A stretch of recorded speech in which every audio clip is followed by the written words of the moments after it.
श्रीमद् भागवत गीता के पास आपके हर प्रश्न के उत्तर है, चाहे आपके कोई भी परेशानी है या कोई भी इच्छा है। श्रीमद् भागवत गीता आपके हर प्रश्न के उत्तर देती है, आपकी हर समस्या का हल देती है, चाहे वो परेशानी आपके मन की हो, धन की हो या आपकी शरीर की हो, चाहे रिश्ते की हो। आपकी हर समस्या का उत्तर श्रीमद् भागवत गीता में जरूर मिलेगा। आज हम उसी श्रीमद् भागवत गीता का ऐसे 11 अनमोल बात बताएंगे जो आपकी पूरी जिंदगी बदल देगी। बस इस बातों को वीडियो का अंत तक सुने।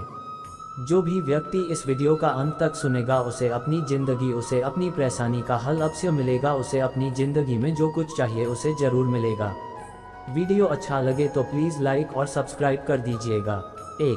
क्रोध का त्याग कर दें। क्रोध से मनुष्य की मति मारी जाती है, यानी मूढ़ हो जाती है, जिससे स्मृति भ्रमित हो जाती है।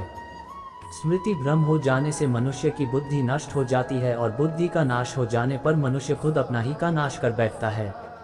2. मृत्यु से भी बढ़कर है मृत्यु का भय, या न कोई मरता है और न ही कोई मारता है, सभी निमित्त मात्र हैं। सभी प्राणी जन्म से पहले बिना शरीर के थे, मरने के उपरांत वे बिना शरीर वाले हो जाएंगे।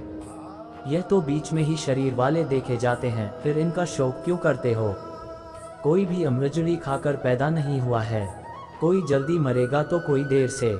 मृत्यु का भय मत पालो, मरना तो सभी को एक न एक दिन है, जो बना है वह फना है। 3. आत्मा अजर अमर है। आत्मा को न शस्त्र काट सकते हैं, न आग उसे जला सकती है, न पानी उसे भिगो सकता है, न हवा उसे सुखा सकती है। जो लोग यह मानते हैं कि मरता सिर्फ शरीर है, आत्मा नहीं। मेरे अपने जो मर गए असल में वे मरे नहीं हैं, उन्होंने तो देह छोड़ी है, वे कहीं और जन्म लेंगे। ऐसे लोग ही सच्चा मार्ग ढूंढ लेते हैं। 4. कोई हमारा अपना नहीं है। गीता में श्री कृष्ण अर्जुन से कहते हैं कि हे अर्जुन, तेरे और मेरे कितने ही जन्म हो चुके हैं। आज जिसे तू अपना समझ रहा है वे पूर्व जन्म में तेरे नहीं थे। मेरे और तेरे बहुत से जन्म हो चुके हैं, मैं उन सभी जन्मों के बारे जानता हूँ, लेकिन तू नहीं जानता। 5. कर्मवान बनो, आस्थावान नहीं। कर्म पर ही तुम्हारा अधिकार है, लेकिन कर्म के फलों में कभी नहीं। इसलिए कर्म को फल के लिए मत करो और न ही काम करने में तुम्हारी आसक्ति हो। जिसका मन अपने वश में है, जो जितेंद्रिय एवं विशुद्ध अंतःकरण वाला है और संपूर्ण प्राणियों का आत्मरूप परमात्मा ही जिसका आत्मा है, ऐसा कर्मयोगी कर्म करता हुआ भी लिप्त नहीं होता। कर्मों में कुशलता को ही योग कहते हैं।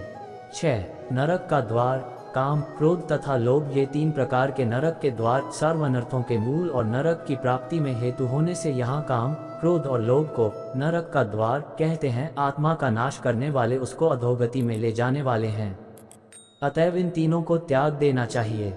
7. व्यर्थ की चिंता छोड़ वर्तमान में जियो। क्यों व्यर्थ की चिंता करते हो? किससे व्यर्थ डरते हो? कौन तुम्हें मार सकता है? आत्मा न पैदा होती है न मरती है। जो हुआ वह अच्छा हुआ, जो हो रहा है वह अच्छा हो रहा है, जो होगा वह भी अच्छा ही होगा। तुम भूत का पश्चाताप न करो, भविष्य की चिंता न करो, वर्तमान चल रहा है। 8. लगाव की दुख का कारण है तुम्हारा क्या गया जो तुम रोते हो? तुम क्या लाए थे जो तुमने खो दिया?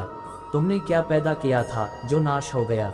न तुम कुछ लेकर आए, जो लिया यहीं से लिया, जो दिया यहीं पर दिया, जो लिया इसी भगवान से लिया, जो दिया इसी को दिया।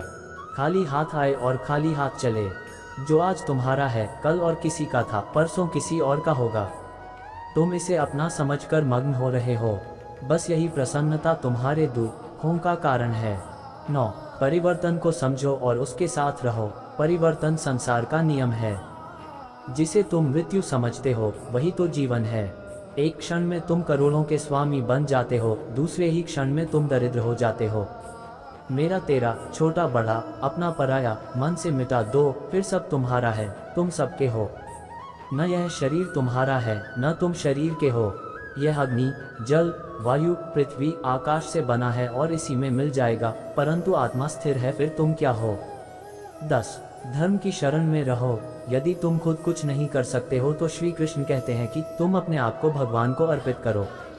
यही सबसे उत्तम सहारा है। जो इसके सहारे को जानता है वह भय, चिंता व शोक से सर्वदा मुक्त है।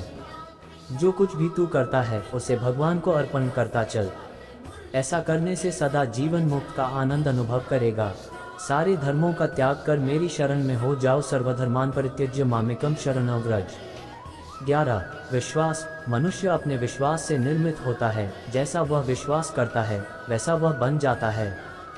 सदैव संदेह करने वाले व्यक्ति के लिए प्रसन्नता न इस लोक में है और न ही परलोक में।